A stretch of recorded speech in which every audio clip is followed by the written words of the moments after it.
কালকে দুপুরে বাবার বাড়ি গিয়েছিলাম, আর বাবার বাড়ি যাওয়ার পরেই রাত্রেবেলা যখন বাড়ি ফিরবো তখন ছেলেকে বলি বাবা বাড়ি চলো, কিন্তু ছেলে আসবে না। ছেলে আমাকে তখন বলে মা আমার আজকে মন চেয়েছে, আজকে আমি দিদির বাড়িতে থাকবো। অনেকদিন পরেই ছেলে বললো, যেহেতু কথাটা ও এমনিতে যায় ঘুরে আসে, দিনের বেলা করে যায় রাত্রেবেলা করে চলে আসে। কালকেও থাকতে মন চেয়েছে, তো কালকের দিনটা আমরা ছিলাম। আর আজকে সকাল 6টায় ঘুম থেকে উঠেছি। আমাদের বাবার বাড়িতে থাকে এক রকমের অভ্যাস, আবার শ্বশুর বাড়িতে থাকে এক রকমের অভ্যাস। মানে অভ্যাস যে কখন কি পরিবর্তন হয় কোনো ঠিক নেই। যখন আমরা বাবার বাড়ি থেকে শ্বশুর বাড়িতে এসে প্রথম খুবই কষ্ট হয়। বিয়ের প্রথম সকালে ঘুম থেকে ওঠা খুবই কষ্ট হয়ে যেত, আর এখন দেখো সব অভ্যাস হয়ে গিয়েছে। বাবার বাড়ি এসেছে ভেবেছিলাম আজকে একটু বেলা করে উঠবো, কিন্তু সেই সময় বাড়িতে ঘুম থেকে উঠি শ্বশুর বাড়িতে, সেই সময় ওখানে ঘুম ভেঙে গিয়েছে। আর ঘুম ভাঙলে কি সেই ঘুম সহজে আসে?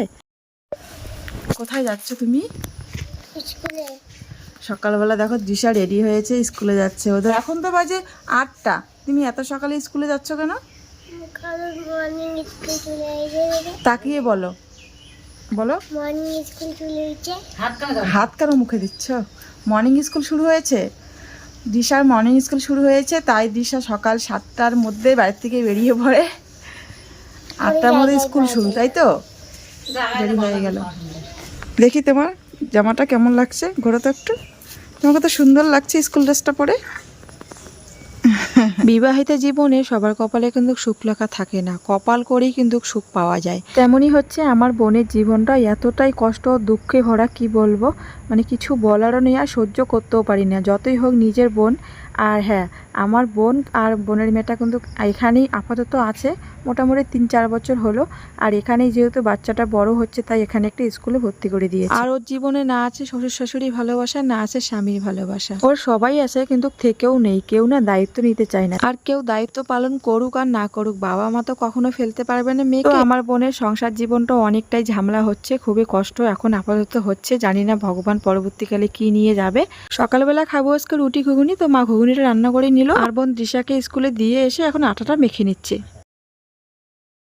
আরে বাপরে, সকালবেলা কি খাচ্ছে ছেলেটা? ভালো করে কথা বলো। রুটি ঘুগনি খাচ্ছ? তো আজকেও দাদুর বাড়িতে চলে আসছে।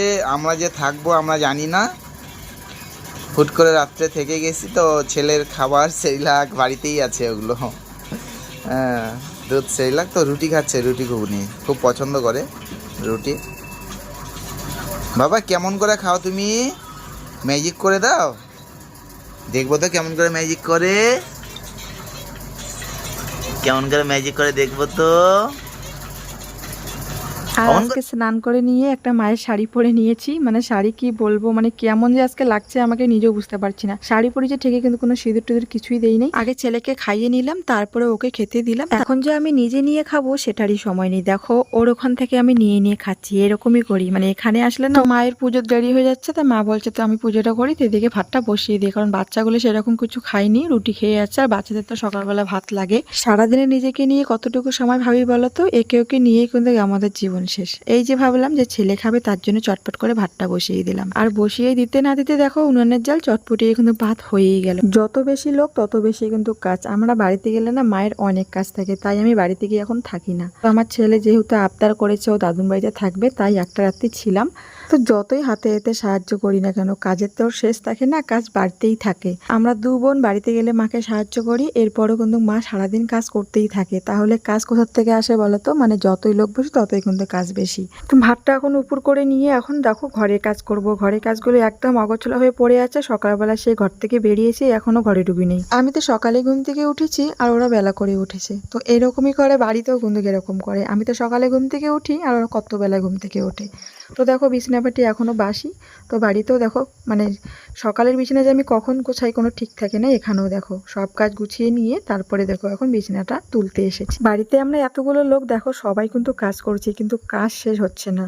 মানে কি যে বলি, লোক থাকলে বুঝি এত যে কাজ বেড়ে যায় কোনো ঠিক থাকে না। তার মধ্যে যদি আবার ছোট বাচ্চা থাকে। এই বিছানাটা আমি মোটামুটি 2-3 বার ঠিক করেছি, আমার ছেলে বারবার এসে আবার নষ্ট করে দেয়। এখন বাবার বাড়িতে এসেছি, হয়তো 2টো কাজ কম করতে লাগে, কিন্তু কাজ তো করতেই হবে না, নিজের কাজটুকু। কিন্তু তবে হ্যাঁ, বাবার বাড়িতে কিন্তু নিজের মর্জি মতন করা যায়। এখানে কিন্তু কেউ তোমাকে করার জন্য বা বলার জন্য নেই। আর বিছানাটা গুছিয়ে দেখি বাবা এদিকে চিংড়ি মাছ নিয়ে এসেছে, তার সাথে নিয়ে এসেছে চিকেন। আমার ছেলে আজকেও বলেছে ও নাকি চিকেন খাবে। যখনই মানে খেতে ধরে যে কোনো জিনিস জিনিস খাক না কেন বলে চিকেন কোথায়, ভাত খেলেও মনে পড়ে চিকেন কোথায়।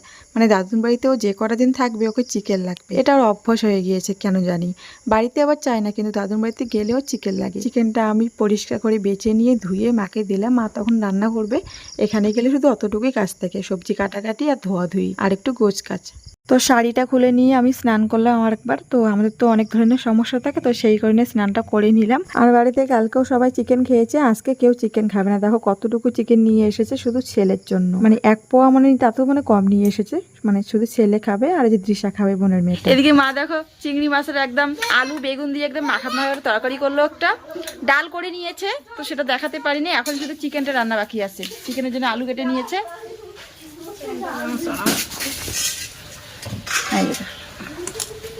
চিকেনটা শুধু এখনো বসানো হয়নি, আর কচু শাকটা, যে কচু শাক লাস্ট করবে, তো চিকেনটাকে করে নেয়, কারণ আমার ছেলে আবার চিকেন ছাড়া ভাত খায় না, ওকে চিকেন লাগে। আরও সকালে একটা কাজে বেরিয়েছিল, দুপুরের দিকে চলে এসেছে, তো ওকে খেতে দিচ্ছে এখন। তার সাথে কিন্তু ভাইও খেতে বসেছে। আমার ভাই কিন্তু খুব লজ্জা পায় ক্যামেরার সামনে আসতে, মানে সবাই লজ্জা পায়, আমার ভাই বোন মা। আর তোমরা বলো যে আমরা কয় ভাই বোন? আমরা হচ্ছি 3 ভাই বোন, আমার একটা ভাই আর আমরা 2 বোন, আর আমি কিন্তু সবার বড়। আর এখন রাত্রেবেলা আমি ভিডিওটা এডিট করছি। ঠিক আছে, আজকে সারাদিনে কি করলাম না করলাম টুকটাক শেয়ার করলাম, পরে তো বিকেলে আর কোনো কিছু শেয়ার করতেই পারিনি। ঠিক আছে, আবার দেখা হবে নতুন কোনো ব্লগে। আর এখনো কিন্তু বাবার বাড়িতে আছি, রাত্রে যাব। ঠিক আছে, দেখা হবে আবার নতুন ব্লগে। টাটা।